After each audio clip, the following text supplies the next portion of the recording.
Bloomberg Audio Studios. Podcasts, radio, news. Now, let's talk a bit more then about the Prime Minister Keir Starmer. He used a glitzy London Investment Summit to proclaim growth and wealth creation the cornerstones of his government. He pledged to rip out the bureaucracy that blocks investment and make the country's regulatory regime fit for the modern age. He also rejected suggestions that he could raise capital gains tax as high as 39% when he was speaking to Bloomberg yesterday. Now, I'm pleased to say that joining us for a discussion around this is Ed Bussey, who is CEO of Oxford Science Enterprises, which is an independent investment company but focused on building out companies that emerge from Oxford University. Ed, welcome to the programme. Thank you for being with us. Good morning. It's a pleasure to be here. Yeah, you're also meeting with the Chancellor. You're involved in the start-up and build-up programme here in the UK for businesses. How successful do you think the Investment Summit was yesterday? What do you think of the event overall?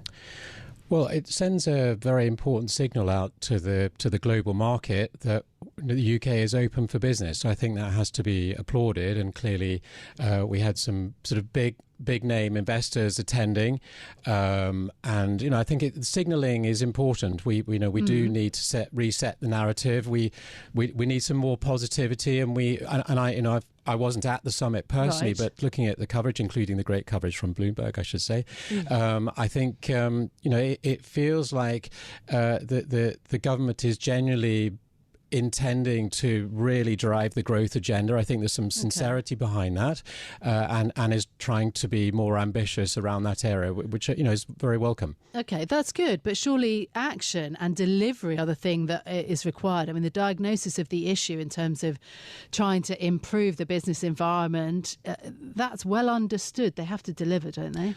Absolutely. What really matters now, I mean, yesterday's great,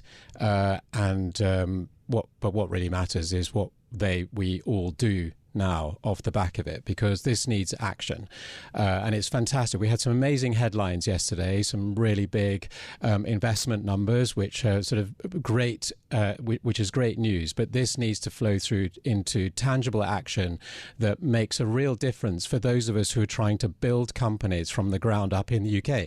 And there are some significant challenges, and I'm not suggesting the government isn't aware of the challenges, but what really matters is the resolution of some of the significant problems that the sector faces. I've just noted that there has been, I guess, a challenge to retain talent here in the UK. Is there something tangible that the government can do to help retain this talent? A lot of, recent graduates, even these Nobel Prize winners, they were all born and educated here in the UK, but since left. Is there something tangible you're looking for the government to address that?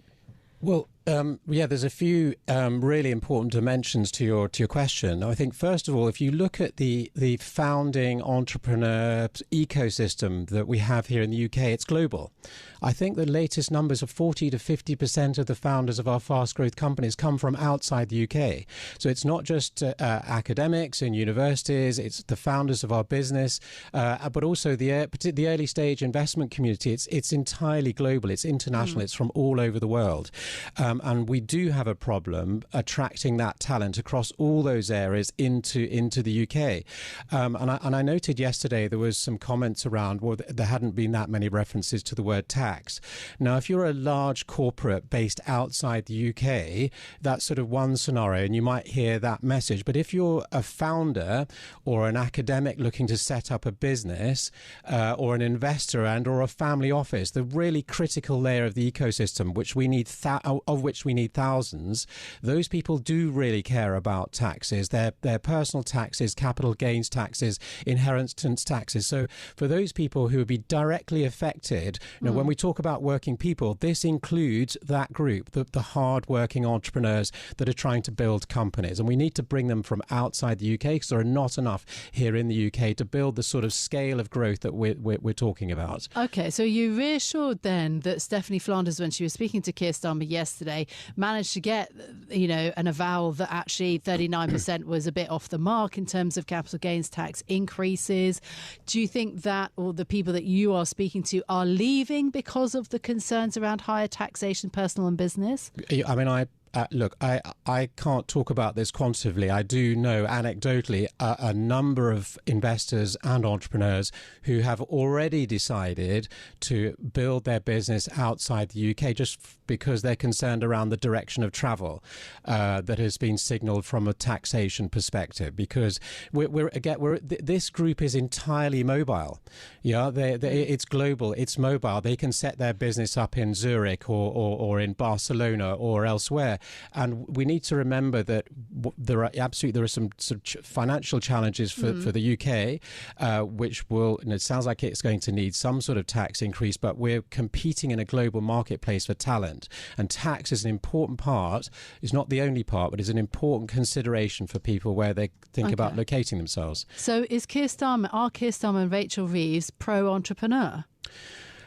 I think so. That's what I'm hearing. But it comes back to your earlier question. This needs to translate into action. What are we actually going to do? Because if on one hand we have 68 billion of investment sort of booked as of yesterday, but we then tax this layer of the economy to the point where basically they don't the opportunity cost of people not coming here, but also the existing people here thinking of relocating, then we've just shot ourselves in the foot. So.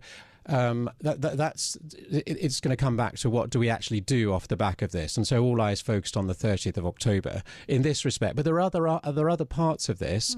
The government has an important role to raise money and help raise money with us across the whole ecosystem. Procurement is another area where we need real attention, government procurement that is. Talent is another, and then we need joined up strategies around these high value areas. It was great to see the announcements around AI and climate yesterday.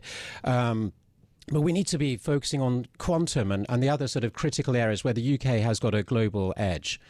Yeah, so I guess attracting investment money and having the startups here, yes, that's all well and good. But what about the IPO landscape when it comes to here in London? It's been, dire for the London market in terms of IPOs, barely $4 billion just in the last 3 years. Does that worry you? And do you see any action that the new government could take to help foster that environment?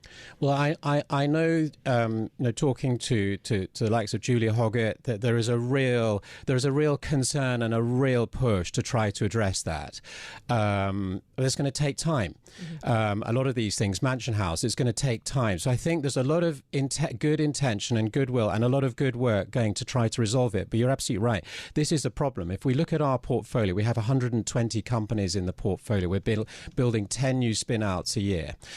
We have a number of unicorns in the making. And the sad fact is, if you look at it from a UK PLC point of view, those companies that are thinking about an IPO or talking about an IPO, not one of them is looking at the UK. Now, with my UK hat on, that's a bit of a travesty, isn't it? Because we then get accused of building great companies and then catapulting them out of the country. Now, our shareholders who are from around the world might say, well, actually, NASDAQ's the right place maybe to list. And so, that's a logical economic argument. And you can't dispute that. But I think we'll say with my UK hat on, we have got a problem there we need to fix. Because ideally, we'd keep these companies here. If the UK is going to build its first £1 trillion company, in my view, it's going to come out of the deep tech ecosystem of one of our universities. Yeah, that's where it's going to happen. And for the value of that company to then trickle down, to cascade down in the UK and create the next generation of entrepreneurs and capital flow, we need these listings and exits to be happening here. Yeah.